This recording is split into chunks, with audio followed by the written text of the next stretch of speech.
We are live, sir. Good afternoon, everyone. Welcome to M&M Exhibition Poultry, Talking Chickens. Today we've got a special guest with us. We got Craig Hansen from the great state of Iowa, another Big Ten school. So that's why we talked to Craig, because it's Big Ten. Uh, we're going to go over some things today on how he got started and what he has now. A lot of you know Craig, shows quite a bit. Has Cochin Bantams, raises a lot of different colors of Cochin Bantams. And we're going to talk about his affinity for the colored pattern birds, and it's just hard to tell what we'll get into today. But first, we're brought to you by Rozier Poultry Supplies, the same as always. We hope you caught our podcast last week with Caitlin. I think it went real well. She said she sent me a message and said, "Man, have I ever sold a lot of Breeders Magic. And just several other things. Or Nutri-Drench. Nutri-Drench and the I don't. Yeah, so I'll have we're a always plug there while you're Do it. talking. I need to I judged a fair yesterday. I'm not going to say which one, but somebody needs to buy some Taurus bug spray because I come out of there and I had that heebie-jeebie stuff because the bugs were going. Yeah. But a lot of them fair strings, this was probably their last pass, and Yeah. they definitely need dipped and sprayed down. So see Caitlin and buy you some. It I hate that right behind Yeah, I it, know, right behind the ears. It makes you. They always get there. You're going, geez, yeah. Whether No, they're on you or not, you feel. I'll tell this story. One time years ago, I was judging, and I had a show coat, and we were getting ready to eat lunch, and it was me and Troy LaRoche, and I laid my coat down. He says, "Don't do that." I said, "Why?" He goes, "Pull back your collar." I pulled back the collar of that show coat because I had told him I was into bugs, and the bugs are up underneath the collar of my show coat. I remember that. Lice. And I Yeah. thought, God, I never knew they did that. But, a lot of times with mites aren't so bad about running when you get a hold of them, but lice will scatter. Well, evidently they go right up to where you can't see them under that show coat. Yep. So now every time I take my show coat off, I'm looking under the collar. And so just a little tip, if you got bugs, watch your collar. I don't know what they do if you don't have a collared shirt. They probably just run right down in there. But Oh yeah, they do. it give me the heebie-jeebies. So that did yesterday, and I thought of her right away. I said somebody needs to get some Taurus from Caitlin. So sorry I interrupted there. I had Oh to no, tell that story. that's okay. That's okay. It's We have some news which many of you probably have heard of, and if you haven't, I don't. You probably don't follow us, so hit the like button and subscribe There we go. to this platform, uh, the YouTube, the Facebook, and Spotify. It really helps. Things have been growing, and that's a good thing. Uh, the ABA standards, everybody that's pre-ordered, they're in the mail or getting ready to mail. Matt, you want to just tell everybody what you just told Craig and I? Yeah, what we're trying to do, because there was like 300 of them to go out in the post office. They're Kevin and Karen are, they both have things to do too during the daytime. This is kind of their extra work, but they're trying to mail at least 30 a day, I believe. So you'll see the good thing about our mailing system. It's a Pitney Bowes system, but it'll tell you if you're registered that in the postal system that you got one coming. So a lot of people are seeing that and then being able to track their box. I got mine yesterday, so I think Emily got hers the day before, and you did as well. Right. And I seen on Facebook today several of them are hitting. So once we get those mailed, we wanted to kind of get them done first. Then she's going to put the individual books up on the website so you can order them individually. But they didn't want to get a lot more orders in, so they had to ship until they got this caught up. But we should be caught up with that hopefully by the end of next week.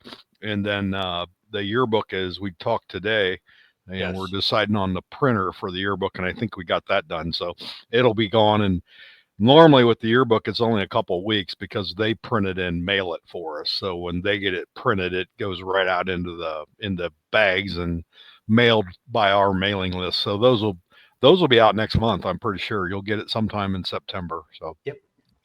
I think that's a good thing. On the other side, I see the APA got the revised standard back out, and that's coming. I think she has it up in New York. So I know we were asked to pick some up for Roziers when we go to Bath.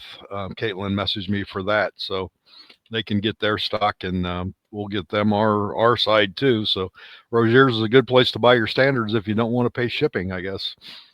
Yep, you see them, just pick them up there. If not, order them, and we'll get them out to you. All right, any other shameless plugs? I think that covers them all. I know you're working on the national, and anybody that wants to donate birds, Mike's taking that up. I know we got a lot of memorabilia and yearbooks, and I think there's going to be a 1965, the original standard, in the auction. Yep. Some pictures, some different things are starting to roll in. So those will get a list, and it'll be in the newsletter and on the website when we get closer to Columbus. I do know I talked to Newt a while back because I got to take him feed Friday, but the hotels are, if you haven't got one, I'd be getting one. I know they were real close on the Hyatt, which was the second place hotel. And once he got confirmation for them, all the booked rooms are reserved. He was looking for a third one. So that's, Craig, I know you stay with us at the Hilton because that's kind of the social hour. So I usually make my reservation when I leave the year prior, because I'm a Hilton Honors member. I tell them, reserve me this room for next year. So that's always been a good deal.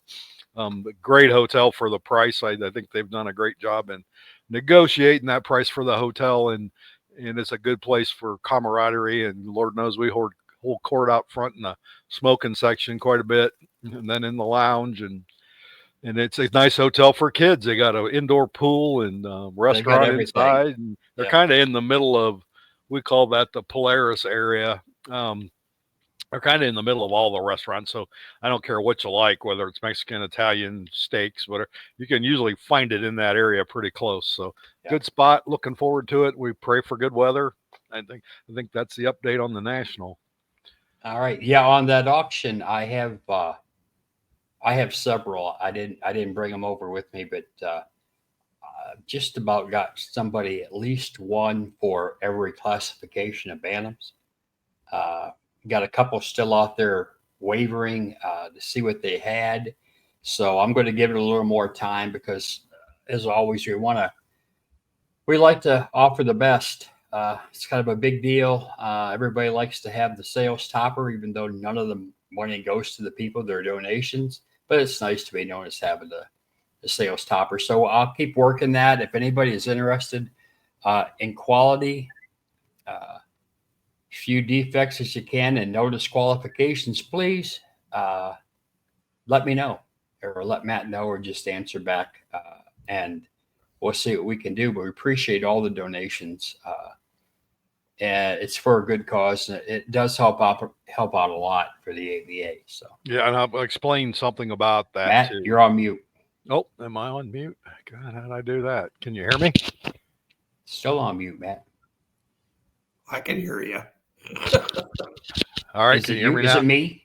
Might be you, because I think my thing's going green here.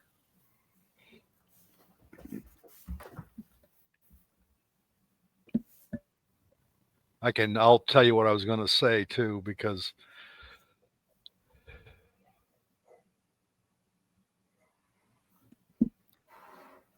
it might be me. Craig, can you hear Matt? Yes, I can. I can't hear you. Maybe I can hear you. I can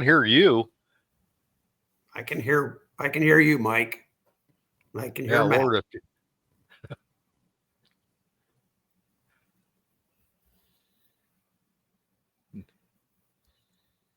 testing 1 2 3. Testing 1 2 3. One thing about going live, we have these little technical difficulties every once in a while. I can't hear anything. I can't hear them talk at all. Huh. Can you guys hear me? Yep. Yes, I can. Yep. We can hear I you. can't hear shit. Hold on a minute. Your microphone's working, your headphones aren't. He got the fancy ones.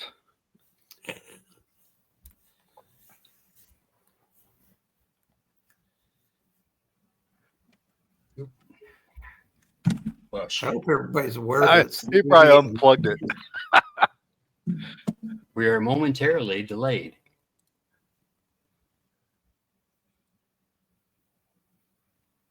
Can you hear us? Can you hear us through the screen, or is it, you have to have the headphones on? He must have to have the headphones on. Anyways, while Mike's getting his headphones fixed, what I was going to say is the ABA budget's a little different. We budget every year not to have a big carryover, so we tend to spend everything that we take in. And then, can you hear us? All right. I heard Bryson. Speakers. I heard I Bryson. can hear Mike. I can't. We can hear you. So your microphone's working. It's just your speakers.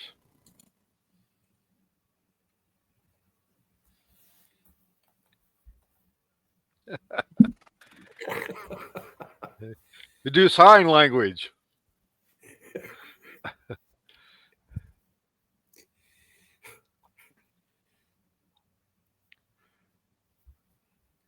This would be good for social hour.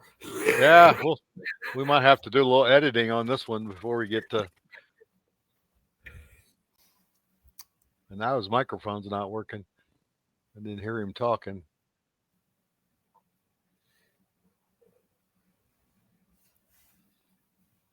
Anyways, what I was saying was our budget's really tight, so we don't budget to have a carryover. We budget to use everything.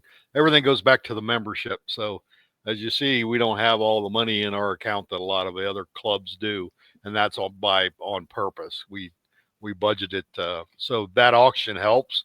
I'm going out and coming back in, gentlemen. Okay, I hear you. I can hear you. Bye. We're gonna let him rejoin.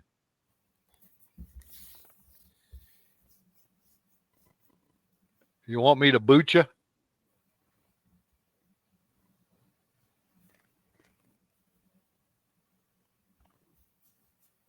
I just booted him. Can you hear me now? Oh, there he went. Anyway, so that's what I was trying to say while we wait for Mikey to get back here was our budget's pretty tight, and everything that we take in, we redistribute to the members. So we're not designed and never was designed to have a big carryover and to hoard money. We just we spend what we get and budget the next year for that and kind of go on. So I think that's about all I got to say. Anything new? I know you're coming down to Spencer, Craig, and there's Mike. I am. All right, how we doing? Can you hear us? You have no microphone. I hear you. Okay, I can hear you. I don't hear you now. We could hear your microphone. You just didn't have any headphones for some reason. Yeah, I don't know what happened to them, and nothing worked except just shutting it off and coming back on. So sometimes the reboot. Yeah, so what I was telling Craig while you were gone was that the ABA budget is designed to spend everything we get. So our budget, we're not designed to carry over a lot of money, and that we redistribute about everything we get every year back to the membership. So there's a small carryover, or sometimes there's a small loss, kind of depends. But that auction, it does help pay for extra things. So that is very important. It's in our budget, and we do whatever we get from that, we use it for things that we don't have to take out of the general fund to pay for. So it's just kind of a little bonus every year to let us do something different, extra awards, special awards, the pins. I think we paid for the pins out of that money. It's a lot of different things we do with it. That was it. We'll get to Craig now, since we got all the shameless plugs and technical difficulties out of the way. Hi, Craig. Welcome to the show. It's the P&G retirees. Mm-hmm. It is. Absolutely. Exactly. Absolutely. Oh, Procter & Gamble. I guess I'll say that first. So that's how I met Craig. Yep. We have this at P&G, so work that 12-hour swing shift, and you're sitting there at night. Sometimes you got a little downtime, and I noticed something pop up on my little communicator, or I had a employee communicator thing, and this guy popped up from Iowa and said, "Is this the guy that shows chickens?" And I thought, man, I didn't know where to answer that or not, because you never know at work. And I said, That's yes. true. And that's kind of how we first met, and then run into him at a few shows after that. But I think you were just starting then, I believe. Yeah, that was a little over 20 years ago. Yes. Yeah, it's high time flies, doesn't it? Oh, yeah. Well, chickens were my daughter's 4-H project, and every kid gets out of 4-H eventually, and that flock became my flock. And it started, she had blacks, and I got Colombians. So I'd have something different. And then eventually I took her blacks. Her blacks came from Mark Peterson. And of course, I added some from Tom Roebuck, Jamie, a lot of the best breeders around have a little blood flowing in what's out here. Yep. Just when I retired, it became more than it was before. I just keep busy. I'm down at the coop within a half hour of sunrise most days, so just opening the doors and checking everything out. And it's I've found things I did like and varieties I didn't. And it's just it's always, some things are always the same, but a little different too. Yeah. I just let my blues go. I just wasn't keeping good enough track of stuff, and it was affecting my blacks. It was just time to get the blues out of here. We say that a lot too with people with blues and blacks. You have to be a meticulous record keeper, or you're going to get in trouble. And we feel your pain because we've got that love-hate relationship. And I can't tell you how many times we've been in and out of blues. So beautiful bird when done right, and ugly bird when it's not. So you'll feel your pain, but it would be nice if you could. Good ones, and that's yeah. So they're scarce. Yep. They don't reproduce in bushel baskets. That's for sure. You get one or two, and I appreciate those that do them, because that sure is a labor of love. Well, having done it, I can never explain how much I respect those guys that bring good ones regularly. It's not easy. It's not even, I mean, I got 4 black hens out there, and not one of them has all their feathers. So, you know. Oh, it's been hotter than Hades. I mean, it's been hot and muggy, and we've had the warmest summer that I can remember. Yeah. I never remember it starting that early in June and then going on till August. I mean, we didn't get the air conditioner has ran, continually for 3 months now, and we usually get a break, and this week we're supposed to get one here. So, but yeah, it's been ungodly hot, which is hard for them to grow and feather out right and all that good stuff. Well, I've been running fans for well over a month, that's for sure. Oh yeah. Burnout one. Yep. Keep dust and fans. Dust and fans sometimes isn't a good thing. No, it's not. So what are you breeding now, Craig? What varieties do you have? I have blacks, Colombian, buff Colombian, only a couple, but I have still working on them. Silver penciled, silver laced, gold laced, and partridge. Okay, that's enough. That's a plateful. Too many. I honestly think at my age, I'm struggling to keep up more than I did a year or two ago. And I'm just trying to decide if I go down to 2 trios of each of those, or if I let a couple of varieties just go and still concentrate on my silver-laced and blacks. I haven't got it all figured out. Wow. Imagine that. Me neither. After 50 years, I don't know that I do either. There's No. Yeah, but you've been doing it 40 years longer than me. Sometimes when you take that great big bite, it's hard to chew it all. So every once in a while, I have to cut back to just a couple things, and then you got that room, and then Mike and I is notorious for patrolling the sale areas, and then we'll find, well, I think I can do this or I can do that, and then here we go again. So that's kind of how we got what's out there now. Yeah, I recognize that in me. Yep. yeah, It's always fun to go look, and I always cringe. So that's a good thing at Columbus. We only get back there one time. So if we missed it, we missed it. The bad part is it's good and bad that I know coming home from Columbus, I'm going to have at least 2 different breeds than I went with. Sometimes it's great. Sometimes it's just a bitch when you get friends that raise really good chickens. Yeah, there you go. I can resist anything but temptation. And what the hell? I'm building 4 new pens right now.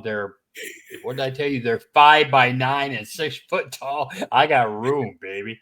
So we'll see what happens. I stand out there and shake my head thinking this is just too much yet. There's just too much here. I ain't gonna do this no more. And I said, well, that's a good one. That's a good one. That's a good one. You know what I really like? I really like those. Let's see who's got those. Okay, yeah. I'll go.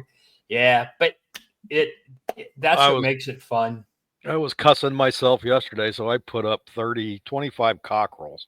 I thought, my God, it's just a cockerel year, I guess. And really, there wasn't any of them. I did find, I was going to tell you this, and you have to look. I found 2 pea-combed partridge chanticleers that'll knock you down if they didn't have that pea comb on. Pea comb. And so it's weird with single comb and cushion comb. It throws pea comb, rose comb, single comb, and cushion comb. It throws all 4 combs. So I don't know what you could do with a pea comb chanticleer, but I have a couple. So anybody needs a project. Needs one. Yep, needs a project. There it is. But I've got these. I got 5. I have had Beltsville turkeys for my little Merrick's project. So I had a pair, and I lost my hen last year. And I had give Dick Hortzman some eggs, and then Dick gave me back, I think, 6 chicks, 6 poults up at Tri-State, and I think I have 5 left. And I was looking, I said, I got to move them turkeys around because I got 5 turkeys and a 4x8.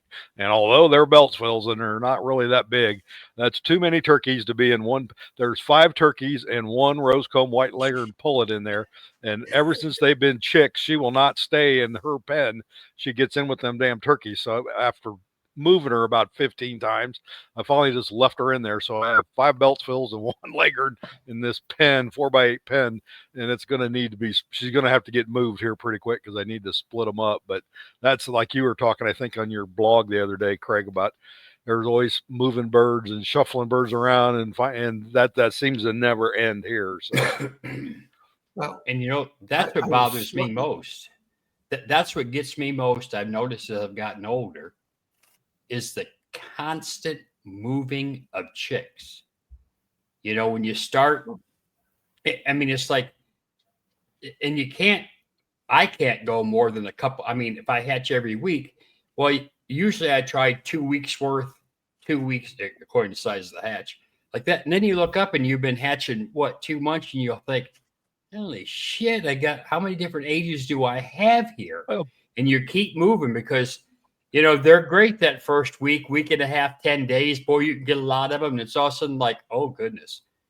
Yeah, I feel your pain. I actually endure that pain and keep going back for more. But yeah. I feel your pain. I think we had a lot of comments last week when I talked about you have to know your chick limit. And I think I said mine was right around 200. I know if I hatch out 200, that's all the room I've got to grow them out in. So I don't dare do any more than that because I have, and then I'm in a bind, and then they don't grow well if you don't give them the right space. So I think everybody in their mind has to have that chick limit, and whether you abide by it or not, that's your choice. But I know at 200, I need to shut it off for a while. I don't know what it is, but I went over it this year. Yeah, I've had to get a hard number because I've done that, and then I'm thinking, where am I going to put them? And then we go to the sale barn, and then we're calling off stuff we probably shouldn't call off, and so that you need to get that limit in your mind, whatever your facilities are, and hold to it. And that's easier said than done. I hatched early, and some of my, well, 4 dozen of my earliest chicks went out to 4-H kids. Our poultry club had been donating them at the poultry seminar we put on each February, and we decided this year we had so much interest that we couldn't just get by with one seminar. We had to have a morning and an afternoon. We didn't have room for chicks to do all that, so they had to come to my place and pick them up. And there have been a few awards in some of the county fairs that kids got started with something worth having. Yeah. And I mostly gave out blacks and whites, but a few silver-laced and partridge. Partridge and gold-laced laid first. Yep. We just keep trying to teach and grow the hobby. So I know you're actively involved in the Eastern Iowa Poultry Association. So tell us about that, Craig. That club's been around since Shep was a pup, for sure. Like 150 some years ago. Yeah. Yep. It started. And were you there, Craig? Were you there? He wasn't on the charter, but he wasn't on the charter, but he was there soon after. No. No, I wasn't, but some of my great-grandparents were living here in Iowa then. There you go. Yeah, I've been out there. It's been several different places over the years, but in the old days, I remember Herb Holtz. He was a big wind-up breeder, and he was a big in that club. And I was out there to judge, I think, one time years ago, actually, when I first started. So, yep. It's moved from Bluegrass to Muscatine to Davenport to Iowa City. Now we're up in Vinton. It's where we've been able to find something that was affordable. The truth is, Correct. We're all aging, and we're having to limit the show to 600 birds, including juniors. It's the amount of help we have to set up, tear down, clerk, run the raffles, everything. And we're seeing some of the seminar stuff is getting some families involved. Was kids are successful, the parents are wanting to help promote it, and it's a good thing. Yeah, that's always a good thing. Whether it's long term, we don't know, but we'll take what we can get. It's better than when we were wondering if we could put on another show. We've got money in the bank to put the next one on, and if it was a bad year, we could put on one more. So we're in good shape. But that's what most small clubs are up against. I mean, let's thank God we've got the cages already, because yes, a large fowl cage could never pay for itself in my lifetime. No, it's the cages that have just went up again. I know the Kuipers has recently sold, and new people took over, and then they've had to raise prices. So the last I heard, I think a large fowl cage is $90. So at the current entry fees, figure up how long it takes to pay that off. So one thing that's never kept up with inflation in this hobby is the price of birds and the price of entry fees. The entry fees are still relatively cheap, and for what you're getting. And if you had to start a new show from scratch, I don't know how you could do it. You'd have to have a lot of money and be willing to park it, because it's going to take a while. Yep. Or find someplace you can rent cages, but that's a whole lot of hauling and. Yep, that's work. Been there. I guess. Yeah. I made the comment. So we ran for lots of years, and Mike helped me too. We ran the largest spring show in the country. So anywhere from 2,000 to 3,000 birds in the third weekend of March. And we had cages from 4 different fairs as far as 90 miles away. And at the end of that show, when you had to load all them up in the right spot in the right trailers and then take them back and unload them, when Craig Schaefer and I retired at the last show, we said we would drive 12 hours to go to a show before we'd ever put one on again. So I feel your pain. Been there. It was down at the end. There was just 2 or 3 of us left putting on a show of that magnitude. And we just decided we couldn't do it no more. So others have taken it over. Some have been successful. I think Alicia Comer has the remnants of that show now with Moon City show because it's in the same location. But yeah, it's just, and even her, she has to rent her cages because they just can't afford to buy them. I don't know how you could ever build if it wouldn't be for fairs and the fair boards buying them and then letting you use them. I think a lot of us would be in trouble. Well, maybe we'd have to do what they do up in Maine, those basket shows. Yeah, those are big with pigeons. I know we do a lot of like carry-in shows for pigeons because they're a little easier.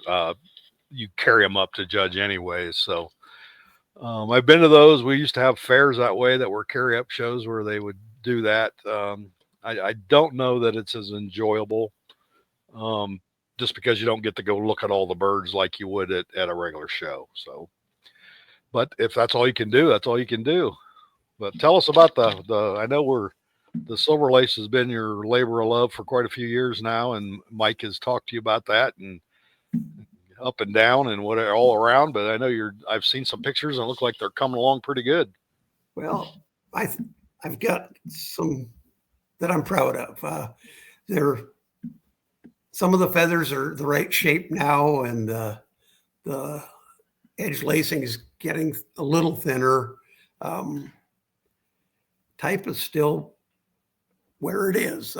We're not as consistent as anybody would like to be. And I'm getting some lacing on the tails on the males that I didn't get 5 years ago. So they've got strong wings. I moved one to a pen inside with 7-foot tall wall, and it flew over the top and walked back out to where I'd had it outside, waited at the door, and I let it in. So we got to get some wing carriage then. Oh yeah, it knew where. Oh gosh, 4 or 5 years ago, I was looking at pattern too closely, and I let some of those C-shaped feathers on the secondaries slide through, and I had to go down to 3 birds for breeding 4 years ago. Just cull it out. Had to. They looked good, but they really weren't. They were strong, but they weren't strong, if you know what I mean. You see it all the time. It just gives them a weird look when you spread the wing out. And when you, it looks weak, but it's not, because you'll feel the tension, and it's just not right. It's not right. And it's a big problem in Cochin's ice. We see a lot of it in some of the shows, and you try to tell somebody that, and if they don't really see it, they don't understand what it is. It's not split, but it's not right either. So, and it's one of those things. It's like anything else. You have to be real vigilant with it, or it'll bite you. I seen it a little bit you see it in a little bit of what we call the thicker feather birds more than you do maybe the blacks and whites. But I know the partridge were bad for it there for a while. The partridge and the silver pencils, that seemed to be one thing that I couldn't get rid of for a while. But like you said, the only way to do it is just not use the ones that have it. And you definitely don't want to use it on both sides. So usually one wing. Yeah, and it's not both wings. If it's both wings, then it's dead. But It's usually one side or the other, and it may not be consistent. But getting a little rough on it is the only way to make it go away, and then staying alert, because I don't know where it came from, because none of them ever showed it early. And then 5-6 years ago, I started to see it, and I don't know. Somehow, feeding if it's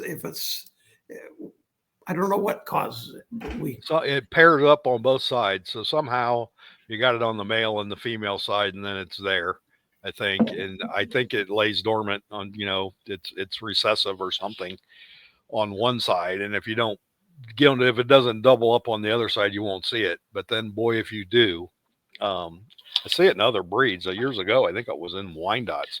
I can't remember the color, but they had this weird wing that was White. like that, but it was white. You couldn't open the wing up. I mean, it was so tight, you couldn't hardly pull the wing out. And when they were folded up, they looked fine. But like if a judge wanted to fold that wing out, you wasn't getting it out of there. And I had a hell of a time getting rid of that. And you wouldn't think it'd be a bad thing, but it definitely was, because it was just weird. The wings were so constricted that they just didn't. The bird couldn't even fly. That's how tight those wings were. Well, these can fly. Yep.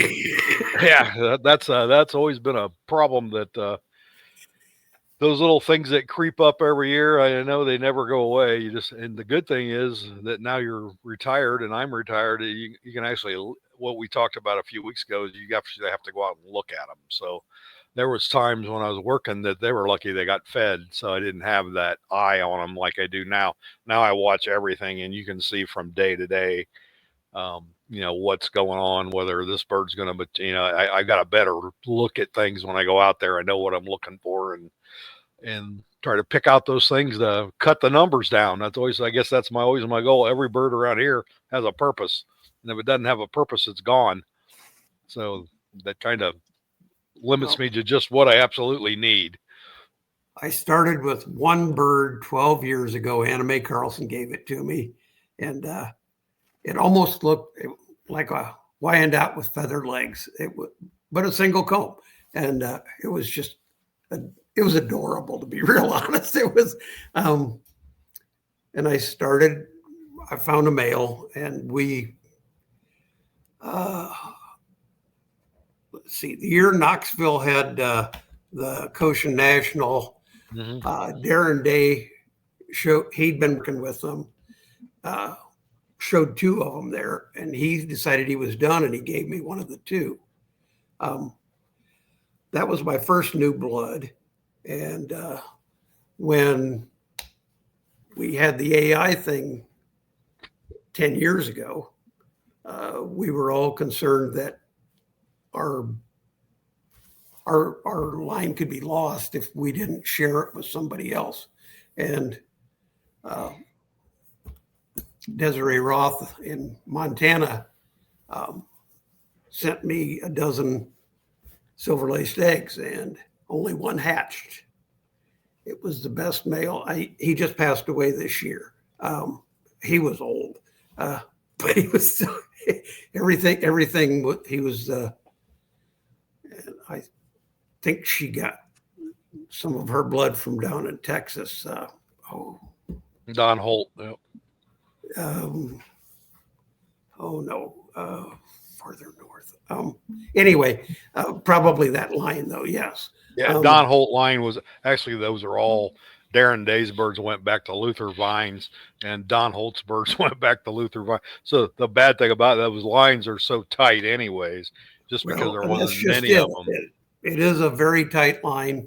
I can't go out without, at my age, I don't do something that somebody that was 40 years old might do with a outcross for type. I just consistently picking the best I've got, and that's what I have to go forward with each year. That's just kind of. I know Mike had them back in these patterns, because it's there's very few that are trying to make them show quality or meet the standards is the way I should probably state it. But there's a few hatcheries that still make some of those, but even most of the hatcheries don't have some of these colors anymore, patterns. So I know Mike had them in the 70s, and luckily we both knew his partner back in them days was Merle Kieferber, and he was the originator of the Silver-Laced Cochin. Also brought the Cochin Bantams over here in the 60s from Cuba. So a unique guy, and I think in all those years, Mike might have had 2 or 3 that I would consider really good type birds. Females. Females, yeah, never a male. And in big ones as well. So they had both colors going, and also if you got silver lace, you can also have golden lace pretty quick too. Yep. And it just seems so that's been 50 years ago. They've just struggled that whole time, and then there's been times when there were none. So actually, until Luther brought them back, there in the late 80s, maybe Mike, Sometime 90s, in the 80s, yeah. they kind of come out of nowhere. But Luther was kind of a unique dude because his son-in-law or his nephew or something was Roger Daniels, and at the time Roger Daniels was probably one of the biggest black and white breeders in the country. He raised 800,000 a year, sold them everywhere. Well, Roger decided to get out of birds, and then Luther inherited them. And somehow in that mix, Luther come up with silver lace. I never did get the story of where he actually got them because they were just about done then. He made them. He remade them. His birds are excellent typed. The males again weren't real good. He had some nice females, and he used mottled. I never thought of doing that, and I still don't think about doing that. But he used mottled. But his were the meanest. Yeah, they had them. Some bitches were really mean. I've heard that. You think my whites are mean? Our whites are mean. Those things would eat you alive. I had just started judging and run into 8 or 9 of them. I think it was at Columbus. It was awful. It wasn't. I mean, the whites are bad, but there was a battle getting any of them out of the cage. And they were big. They were good size. Now they were big. And then even back in the sale pen, because Luther always brought a lot of birds. Him and his wife would bring birds, and she'd sit back there and sell them. Even to get out of the sale pen, it was like you didn't have to catch them; they would catch you. Oh, so. yeah. You dry them out on your arm. Yeah, so I guess we could credit with Luther for bringing them back, because I would say up until when Luther started doing them again, they were pretty much dead in the water. All that had them was the hatcheries. I never seen them at the shows. And then went a few years, and then Darren come on, and a couple others. Don Holt down in Texas had all the Wyandotte colors, and he had all the Cochin colors. And I know those birds come from Luther originally. So he had and Don put whites in them a lot, and they kind of got washed out a little bit. The last time I seen them, but then again, until you and Anime started up on them, I just didn't see very many. And the golden lace the same way. Well, we try to display them. Even they're nowhere close to the type that we get on our blacks and whites. Just occasionally for a week or two, some of them really pop, but generally they're just nice birds. And I do exhibit them. I try to exhibit every variety I have at least once a year, and a class worth, not just one bird, but so you can see them. Yeah, to actually show where I am with my projects. And being retired, I've had the time to do it. Right. It's just and I hate to say a coon is probably the reason I'm able to do it, but back in 2012, I come home from the state fair, and my wife met me at the door, and I honestly thought maybe her dad had passed away. She's so sad. And she'd gone down to open up the building, and all but 10 of my birds had been killed by coon, mink, weasel. We don't know. Well,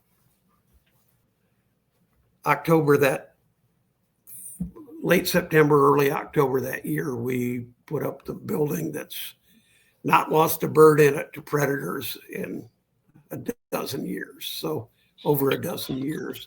And that let me go from having to hatch in the spring and summer to hatching in the winter and having birds actually where I could tell what I had by the time frost hits us in the winter. Yep. Right. It's just it was never planned. It just worked out. Well, and I'm glad we built it when we did, because I can't imagine what it would cost now. Yeah, and I feel your pain because I was wiped out twice by a mink. Different things over the years have knocked me down a little bit. I know Michael remember back in the 70s, laryngotracheitis was horrible, and it would do the same thing. If you got it, you almost would get everything, and if it survived, it probably shouldn't have.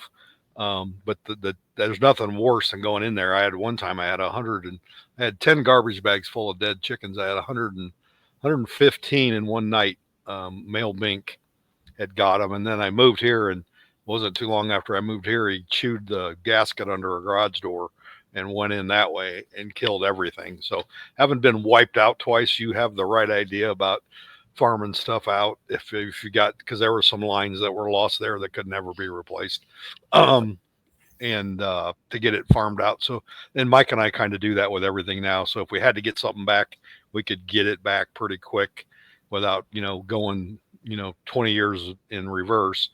So that's always a good thing. It always can happen whenever you think you're predator proof. Oh boy, check again, because they can get in. And well, later it was fox. Yeah. and then had them all. Make weasel again. That made me get rid of the old building and get some really tight sheds for the birds to run out on grass while I'm growing them in the summer, and kind of just watch them. Yeah, I've had fox take them in their natural posture tells you which ones don't have a chance. Yep. And fox, I've had them in the daytime, so they are not. Well, this was daytime. Usually they only take one, though. Yeah, fox aren't like a mink.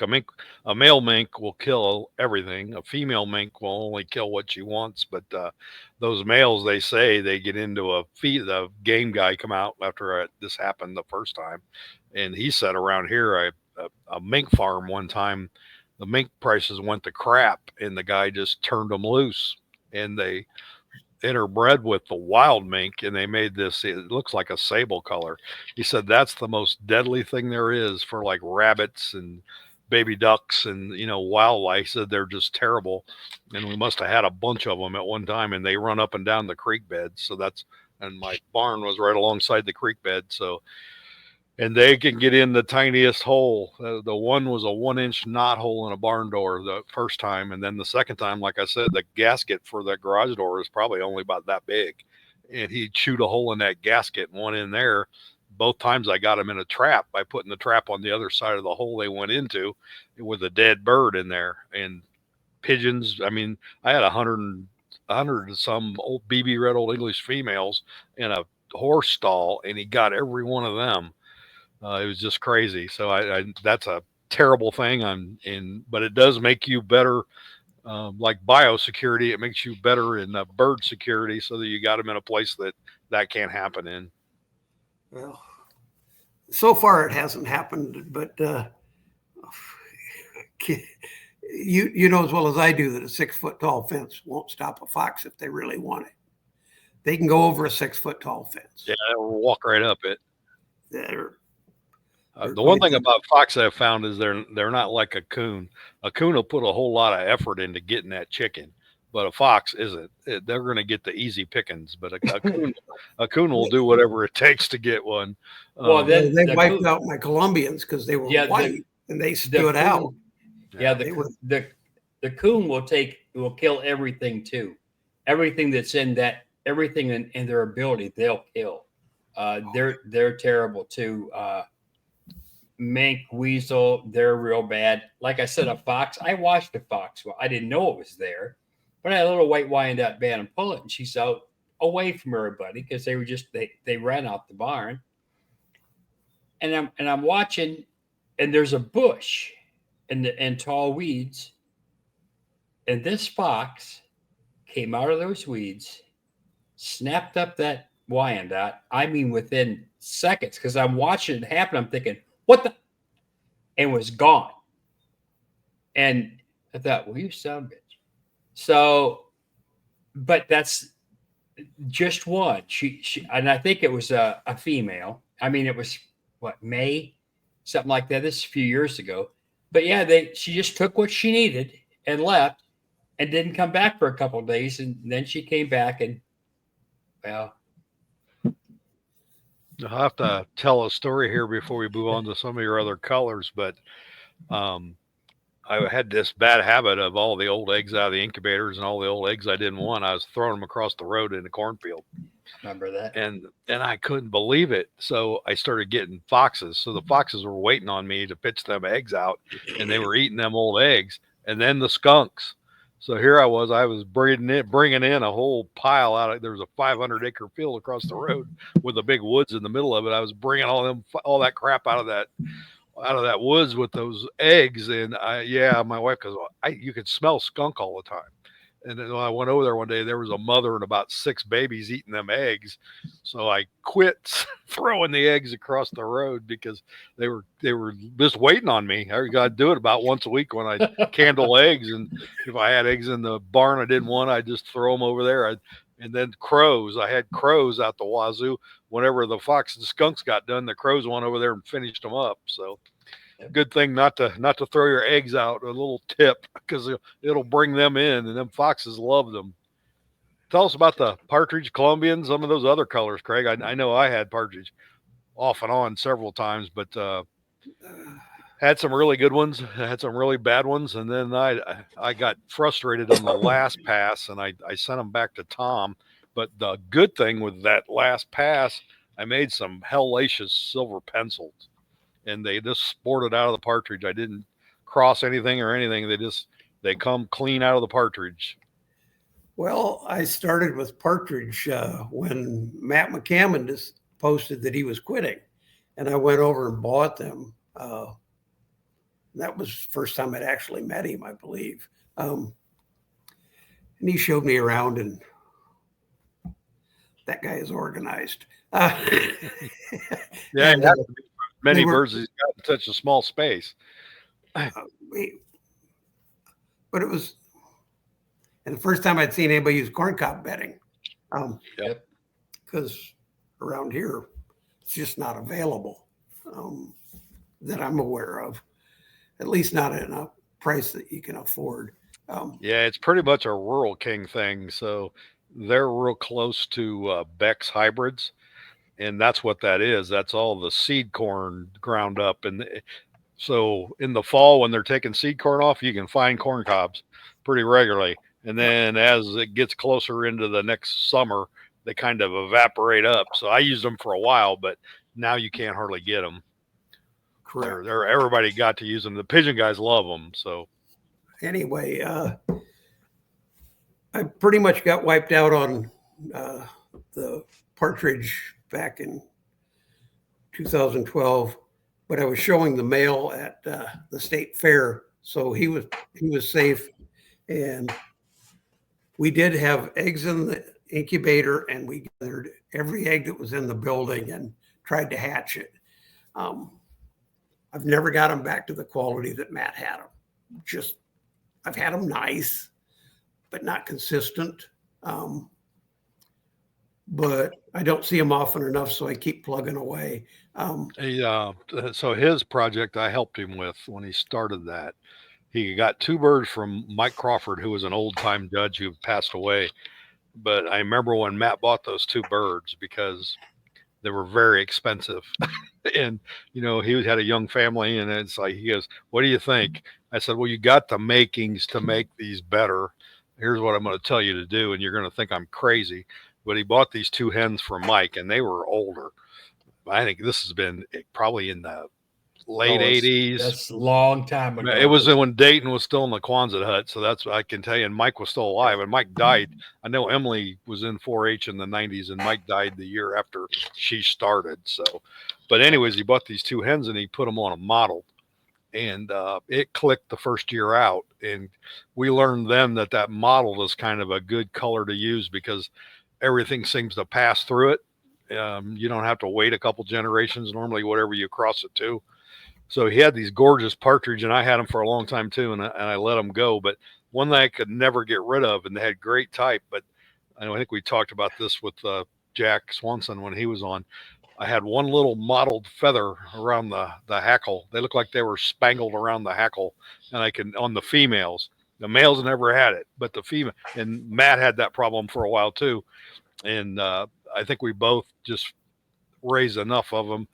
You couldn't beat the blacks and whites. You could get in there, maybe get an AOV every once in a while, but it just got to be the point where there was no demand for them each too. So that's another thing. So if you can't really get rid of some of the extras, there's not a whole lot of sense raising 100 of them. So that's kind of where we were with the partridge. And then I've had them off and on 2 or 3 times since. So it's that love-hate. Understand completely. The gold-laced, very similar, except that I know that I got those from somebody in Missouri. And same issue with the state fair. I had mostly males because back then I was hatching in the summer, so the females were rough. Well, just have them. Got some nice type on one female, got good pattern on another. I don't have one that's got it all. It's just I haven't sorted it out, but I haven't quit. Yeah, that's half the battle. Colombians, I know you had some nice. I'll never get there if I quit. But yeah, there's nice maybe I'll go Colombians. down to 2 trios and keep it in a smaller numbers in the future. The silver penciled, I've had them a couple times.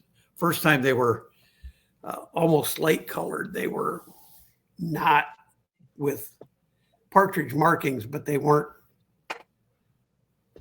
defined. Yeah. No, they weren't refined. But that's what we could find. And yep. That has always been that has always been one of the rarest varieties of all.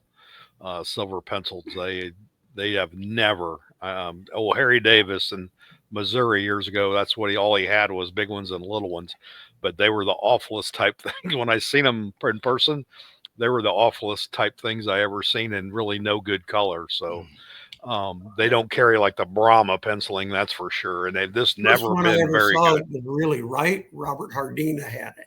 Yep, he does have them, and they were. It was very good. They sported out of his partridge as well, so that it will separate gold and silver. And one thing I liked about Robert, he still has birds. Yeah, Robert's bird did not have that gold cast to it. I judged one. I think it was a female, a hen, and she was actually silver. She wasn't. So the bad thing about silver pencils in any breed, they tend to carry that gold cast from the partridge, and you just never can get rid of it. Even some large Brahmas have that goldish cast. They don't have that real silver. I guess when you look at them, they just look a little muddy compared to what they're supposed to look at. And that's one reason why I didn't keep them. And I've had Wyandottes, rocks, Cochins, and everything. And I even had big Brahmas for a while, big dark Brahmas from Barb Piper. But that was one of the reasons why I got rid of them, was I just could never, as hard as I tried, I could never get rid of that muddiness in the females. Well, I'd let them go. Oh boy. 2013 or 14. And then of course Cackle had them, and I tried some of them, and they all came with green legs. So and they asked me to give a review, and I just sent them a message. I can't do that. They were all like that, and they said they'd talk to the guy. Well, anyway, a year ago, I was able to pick up some birds that had been bought from Matt McCammon when he was working with them again. Yeah. And I got 4 females and 3 males, I think, 2 males, something like that. Because, and I'd gotten 1 pair from Michael Tarvin that the male wasn't near as good as the pullet, but I still have her because she's a laying machine. So it's funny, those odd colors always do lay well. That's a so when you're trying to do this, it is a numbers game. And then you keep the best and numbers game again, and baby steps maybe, but and I've got a little frosting on some of the feathers on the pullets that I'm not real fond of, but I'm going to let them grow out even more before I get too brutal. And what I'm going to keep and let go, because those were the only things I hatched after I was done hatching this year. How about Colombians? I know you've been working on them for years and in and out and had the same problems. I've never quit them, but between Fox and let's see, 2 years ago, Mike brought me some Colombians at Ohio. Brian out in Washington brought a cockerel from his flock. And people have been, and then I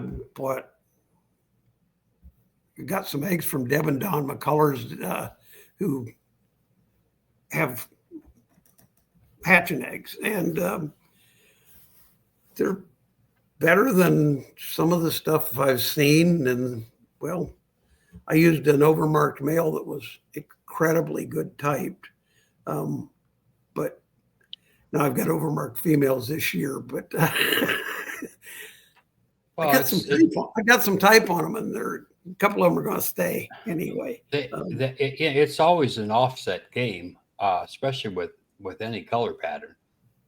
Colombians especially. I know that Don's birds for Colombians were extremely well typed. I thought they were nice birds,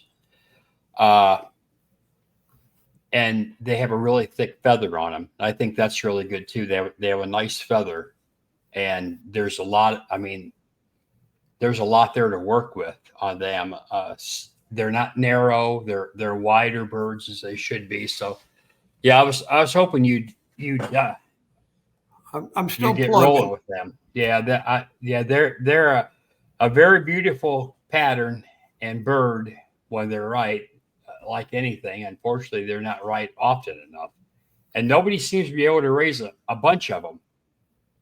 And I don't know what that deal is. I mean, you can have them. My experience with that is I end up eating a bunch of them because everybody loves them, but there's no market. Yeah, they're not like the partridge.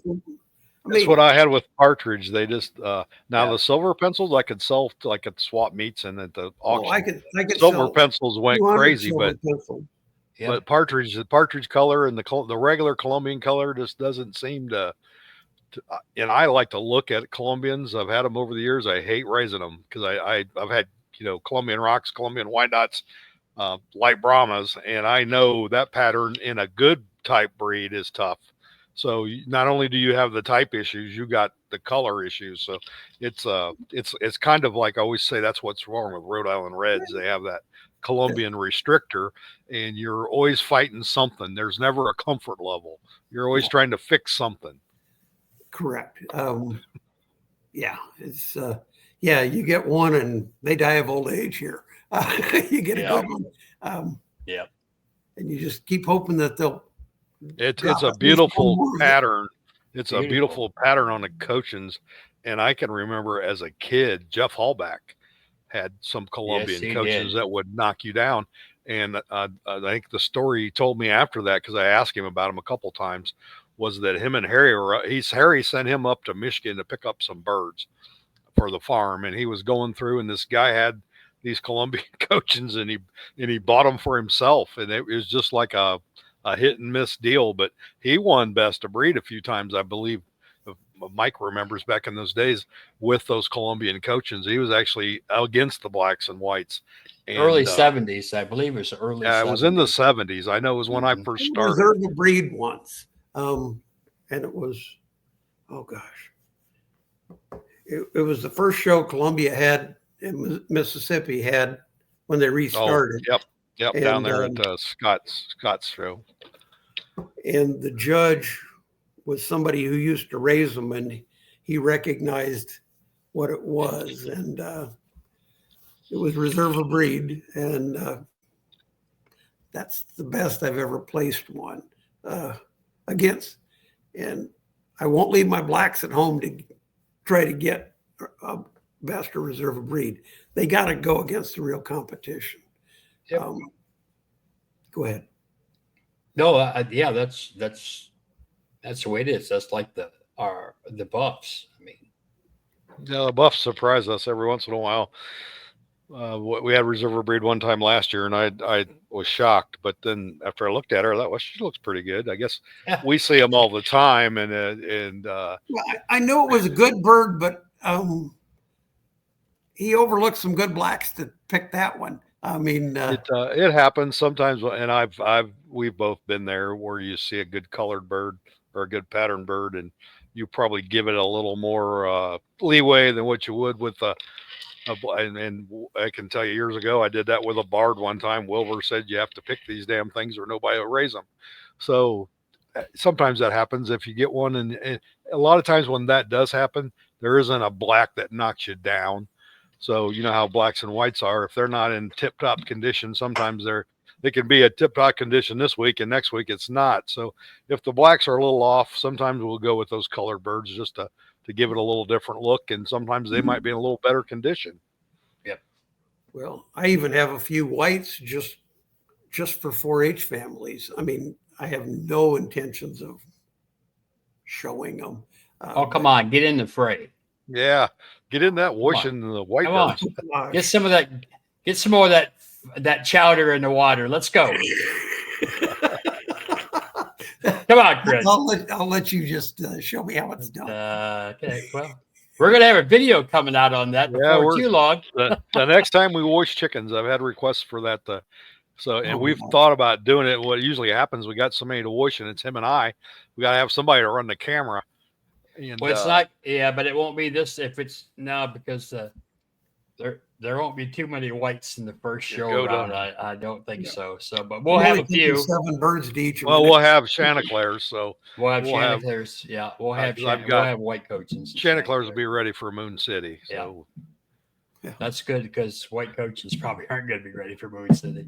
I had a 4-H kid now that I can brag, take a Chanticleer male to the fair, and they just show bantam cocks, cockerels, bantam hens, and pullets, and they had about 30 different sets of cockerels. He had a reserve of the show with a Chanticleer cockerel that was this year's hatch. So what happened was his birds were all molten, and he needed Camden. There went Mike. He needed something to take, so he come and borrowed one of mine, and he ended up doing pretty good with it. Where'd you go, Mikey? I think we're getting around an hour, so we're going to wrap up, but hopefully he'll come back. I think what else you got to think about there, Craig? Yeah, what do you think about the status of the hobby in general? It's wonderful. We're running into a problem with finding somebody to run a district show in Cochin's International in our district. There's only 5 shows in my district that are not fairs. And let's get real. That's true. If I wasn't I was just starting out. When I started, there were 3 shows in Iowa. One Mother's Day weekend that Art Reber put on, one that Bart Powell put on up in Mason City, and then Eastern Iowa Poultry Association, and of course the State Fair. Now there's our show and the State Fair. It would be hard to. I always had weekends off, so that in production I was able to get away on weekends when many families can't do that, to go to shows and travel. So the small shows are what got me started, and I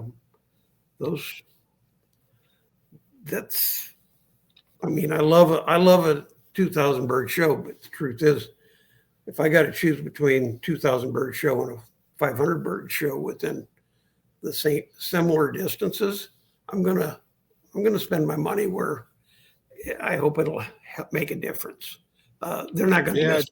I've kind of when we pick them out. So if we're not judging, so yeah, it's kind of the same deal there. But there's some very well ran shows. I don't say that any of them are ran bad, like you say with the help deals, but there's some very well run shows that we'll probably always go to. I'll always talk go to about. Spencer. You like Spencer, and we've been going down there for years. Larry Lawrence, Lord knows, was our friend for a long time. So we always went there. Dayton's another one we always go to. It's just it was in the backyard kind of anyways, and they've always done a really good job. I think I've only missed one Sedalia show in 10 years. And you find the ones you like, and you find them ones you like, and you kind of go to them. The competition there is always tough. There's a lot of good. They come up from Arkansas and from Nebraska. Scott Adams will drive 6 hours to get there, the competition is. You want to find out how you're doing? Show against the best. Yep. Oh, that's always the rule. That's definitely.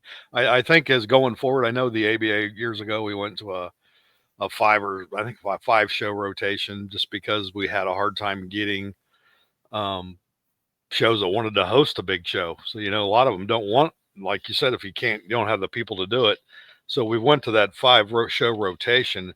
We actually have a couple breed clubs now. I know the modern clubs won. They follow our rotation. So wherever the ABA National goes, that's where the Modern National is. And it's worked out well for them. But how many moderns did you have at Shawnee, Mike? Oh, in the national meet? I don't know. I think I had 562 or something like that. Yeah. So it helps you plan a little better, because one of the problems I have with most breed clubs is they tend to spread it too thin. So they want to have an East and West National. Well, then that cuts everything right in half. And then they got to go by their districts and the shows in that district, and then rotate them around the district. And sometimes we get nationals at these little obscure shows. I know one time back when Linda was the president, they had a show in Canada that had 21 bantams and 5 large fowl. So that's not good for the club either, because it just makes us look bad. She wouldn't give a meet to Columbus, and they had 300 bantams and 150 large fowl. So they had it in 2017 when I actually took 2 birds that were pretty good. Yeah, and that was after some regime changes. I think we finally got one back there, and I don't think we've had one since. So nope. It's just one of those things. You have to go where the birds are.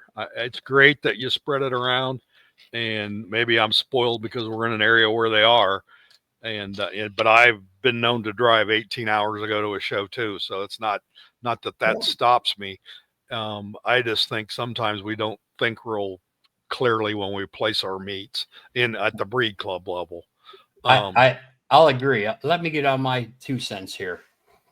So if I'm a member of a club and that club's going to have their national, as you said, say Arkansas from here, what's that, 14 hours, Matt? Yep. Minnesota, because I went to a national meet once to the World Coaching Family in Minnesota, because that's a big show. Hutchinson is. It used to be Apache. Apache was a big show at the time. If I'm going to go to a national meet, I want birds there. I don't want to go to a 400, 500 bird show. I understand fairness. There is nothing fair in this world. There's no such thing as fair. So if you decide that you're going to live in Montana and raise Cochins, great. I would never put a Cochin National, or if you raise Cornish, a Cornish National is not going to Montana because there's only going to be a handful of chickens. I want it where if you've got something good enough and you make one show, make it that show. Put all your eggs in one basket and go to where the chickens are. That's it. This goes for all breed clubs. That's like personally,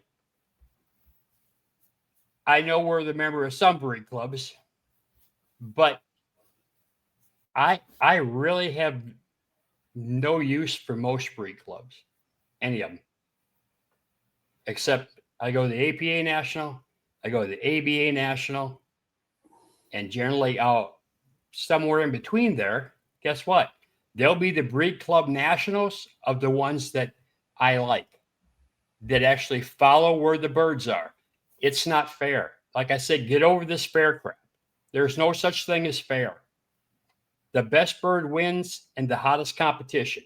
I would rather be reserve a breed, reserve a variety, and there be 30 of them there or 100 of them there than to have champion a show and it's a 300 bird frickin' show. That's great, but it's not great because you have beat nobody.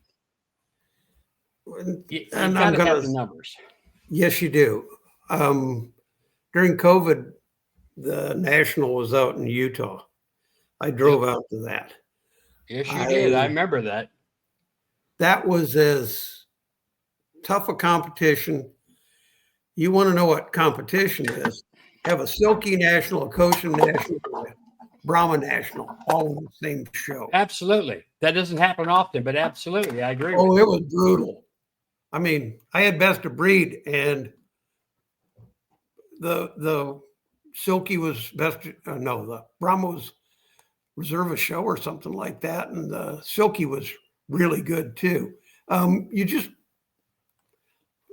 You find out there's a lot of good birds, but there's only a couple winners.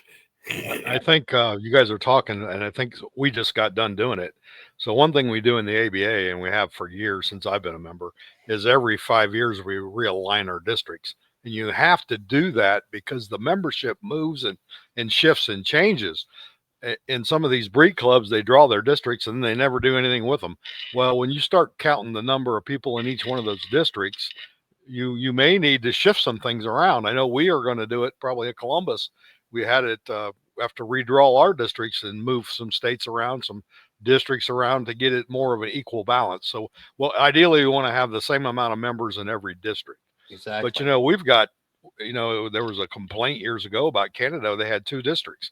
Well, they had 40 members in 2 districts. And I have got a state of North Carolina that has 300 members.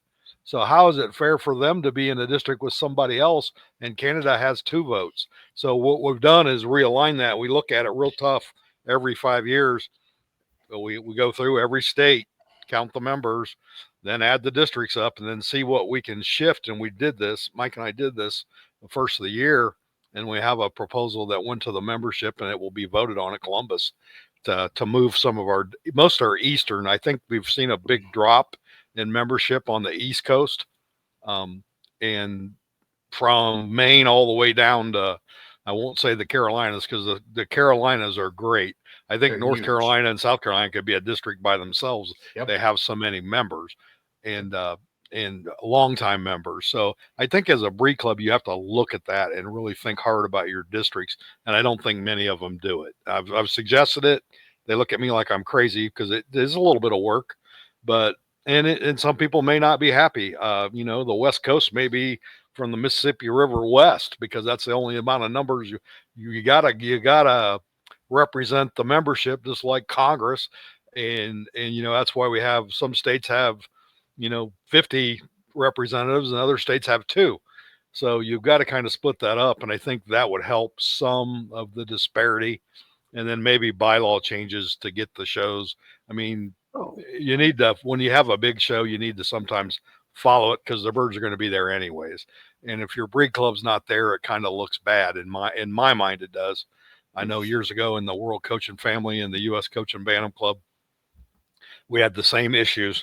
A lot of times we'd get a little obscure show that they wanted to have the national at, and it wouldn't be well attended. And then we'd have one with no meat that had 6 times the amount of birds. So it's not a new problem. It's an ongoing problem. Yep.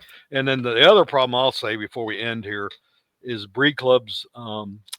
I've been the secretary, I've been the president, I've been the vice president, I've been all them things in every breed club you could ever think of.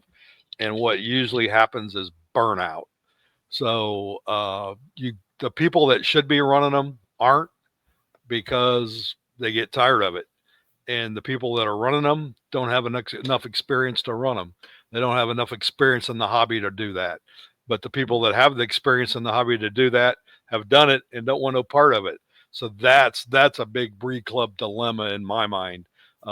As secretary of the Rhode Island Red Club at one time, we had over 350 members. We were the second largest breed club, 6 newsletters a year.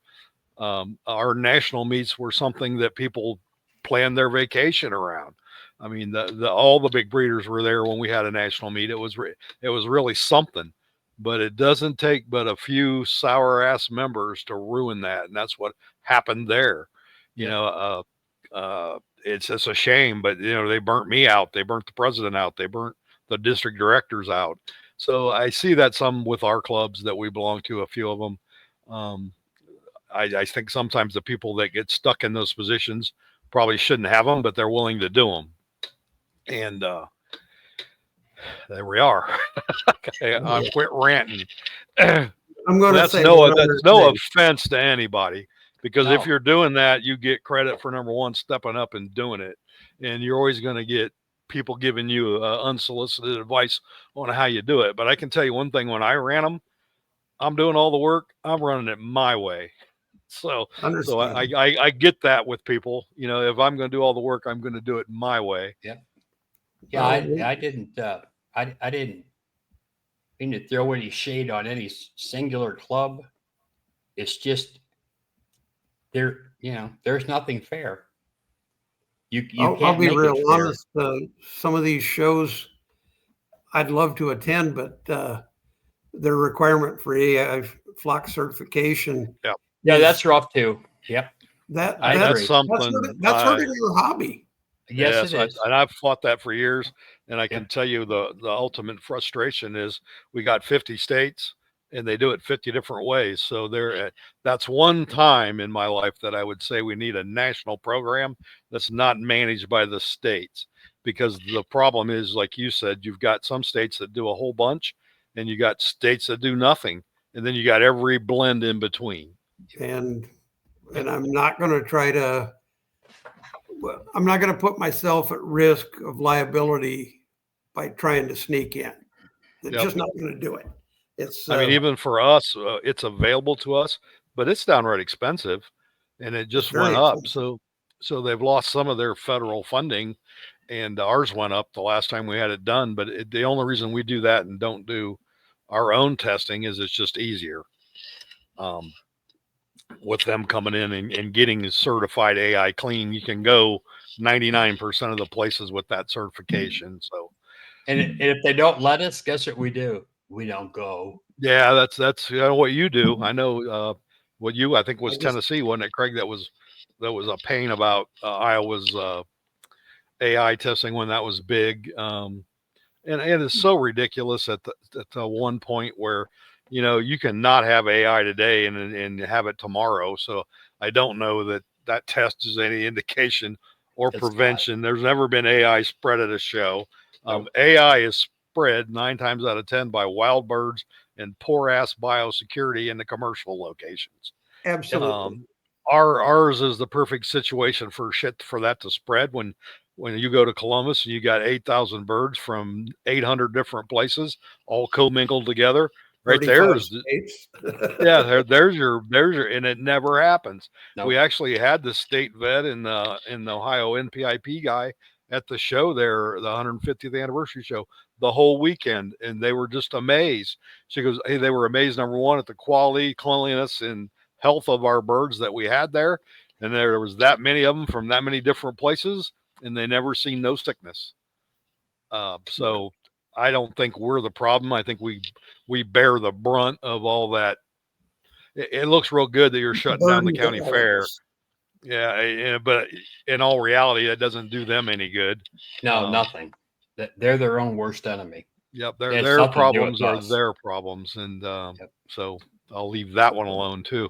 They were knee-jerk reactions, and they're not going back and reviewing them. Yeah, well, it looks good in the news No. media that we did this and we did that. When the nuts, you worked for P&G and all of us long enough, that your results are tracked and tested, and nobody's going back and looking at them to see what they saved by closing down the county fair this year. They didn't save anything. But you know what? They got a few immigrants in the house breaking biosecurity, then maybe that's the problem. But you don't hear that. You don't hear that part of it. You just hear that foreign trade's been halted because of this outbreak or whatever. So it's a big political, financial problem when this stuff hits. But I think we've proven it's not us. We're not the Nope. cause. Nope. Never have been. Well, it's been great to talk to you Well, guys. it's great to have you on. This is like one of our chats like everybody talks about our chats at the show hall. This is similar, so it was good Very to do much it. so. The only difference was I'm not sitting outside smoking a cigar or drinking a beer. Yeah, there you go. Just saying, I'd rather be We're doing both- We had both. to have Coke Zero, and I both- got the decaf. All right, well, good to see you. We'll see you at Spencer, Craig, and then on to Columbus probably if you can make it this year. And Elmo too. Ilmo, yeah, Ilmo. I'll see it. I'll see Mike it. will be at Elmo. Ilmo, so He'll see it, Spencer. I'm not. yeah, going we to kind of Spencer. we split up our rotation, and I know from the 1st of September from Spencer on, I think I only got 2 weekends off. So, and Wow. they've tried to book those, and I've been real religiously not doing it. So I need to stay home a couple weekends just to get caught up.